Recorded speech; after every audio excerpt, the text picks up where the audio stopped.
کہ اللہ پاک نے ہمیں یہ لیلۃ القدر دی کیوں؟ ذرا غور کریں. حدیث پاک میں آتا ہے ایک دفعہ حضور سید عالم صلی اللہ علیہ وسلم نے بنی اسرائیل کے ایک شخص کا ذکر کیا جس نے 1000 مہینہ لگاتار 1000 مہینہ دن کو روزہ بھی رکھتا تھا، جہاد بھی کرتا تھا، رات کو جو ہے وہ عبادت کرتا تھا. 1000 مہینہ اس کا ایسا گزرا اور پھر لوگوں نے سازش کر کے آخر میں اس کو شہید بھی کر دیا. 1000 مہینہ مسلسل روزے بھی رکھے، عبادتیں بھی کی اور شہادت بھی حاصل کر لی.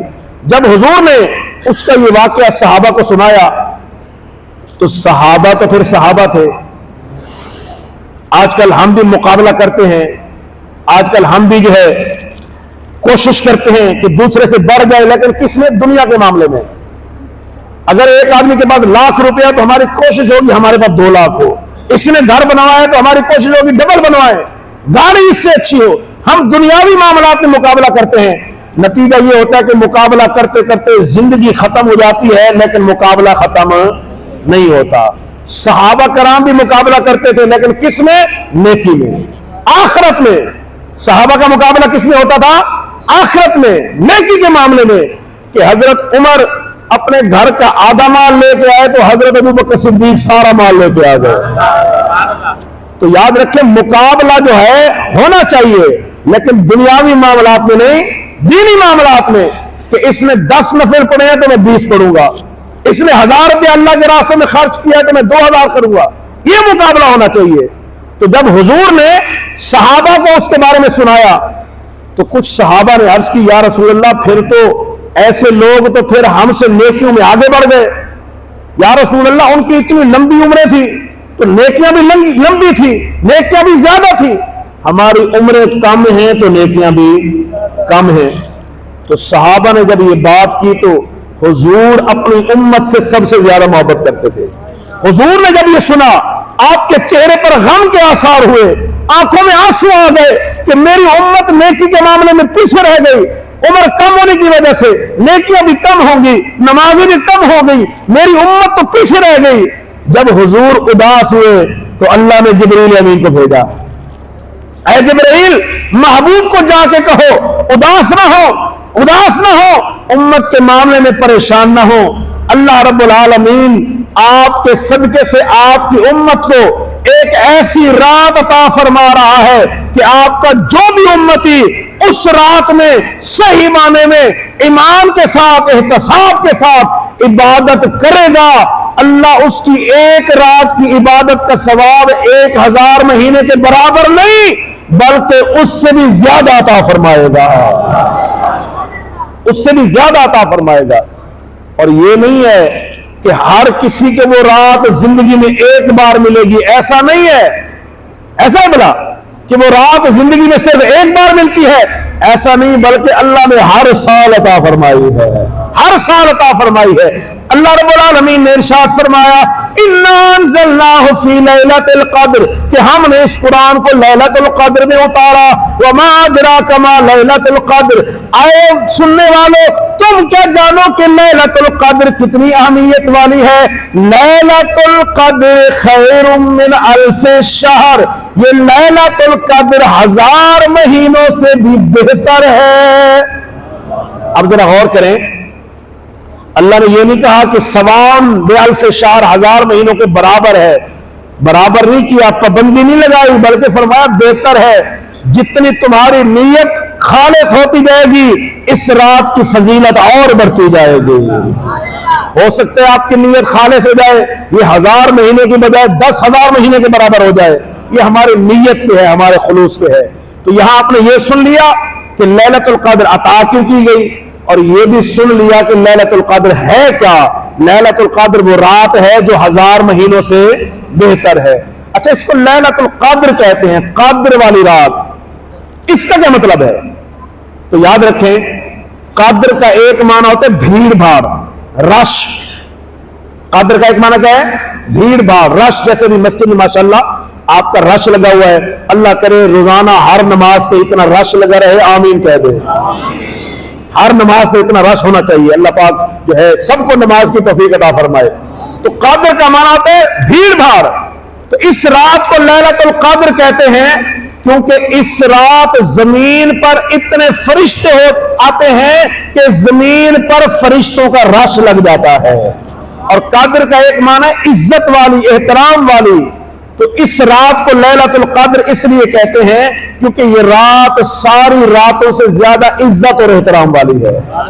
اب ذرا آگے سماعت فرمائیں کہ لیلۃ القدر ہوتی کب ہے؟ اگرچہ میں نے صبح بھی عرض کیا تھا، اگرچہ اکثر علماء اپنے تجربات کے اور قرآن حدیث سے استدلال کر کے یہ فرماتے ہیں کہ لیلۃ القدر 27 والی رات ہے، لیکن یاد رکھیں حضور نے کیا فرمایا؟ حضور نے یہ نہیں فرمایا 27 والی رات ہے، نہیں، حضور نے فرمایا اس کو رمضان کے آخری عشرے کی طاق راتوں میں تلاش کرو.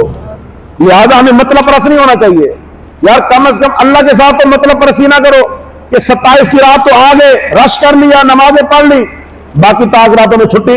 نہیں میرے بھائی یہ زندگی، یہ رمضان پتہ نہیں پھر ملے یا نہ ملے. میں آپ کو یہ فکر کی دعوت دے رہا ہوں اور ہر بندہ اس پر غور کرے کہ ہمیں چاہیے کہ صرف 27 رات عبادت نہ کریں بلکہ 21، 25، 21، 23، 25، 27، 29 ان 5 راتوں میں بھرپور انداز میں اللہ کی عبادت کریں تاکہ ان میں سے جو بھی رات لیلۃ القدر کی ہو ہمارا بیڑا پار ہو جائے. اب چلے 3 راتیں تو گزر گئی، ایک آج کی رات ہے اور ایک آگے 29 کی رات آنی ہے. تو ان راتوں میں بڑھ چڑھ کے بھرپور انداز میں عبادت کریں. اب آخری بات یہ سماعت فرما لیں کہ ہمیں لیلۃ القدر میں کرنا کیا چاہیے. تو یاد رکھیں یہ رات نیکیوں والی رات ہے.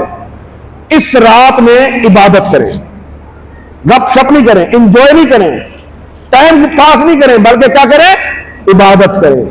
اس رات میں کچھ نہ کچھ، ہر رات میں جو طاق راتیں آتی ہیں، ہر رات میں جیسے آج کی 27 کی رات ہے، 29 کی رات آئے گی، ہر رات میں کچھ نہ کچھ اللہ کے راستے میں خرچ کریں تاکہ جو رات لیلۃ القدر کی ہو اس کا ثواب پھر اندازہ لگا لیں کتنا ہو جائے گا. جس بندے نے لیلۃ القدر کی رات 100 روپیہ خرچ کیا ہوگا اس کو کتنا بڑا اجر ملے گا. اس کے ساتھ ساتھ یہ بھی یاد رکھیں نوافل پڑھیں، اللہ کی بارگاہ میں دعائیں کریں، روئیں، گڑ گڑائیں، اللہ سے معافی مانگیں اور خاص طور پہ توبہ کریں.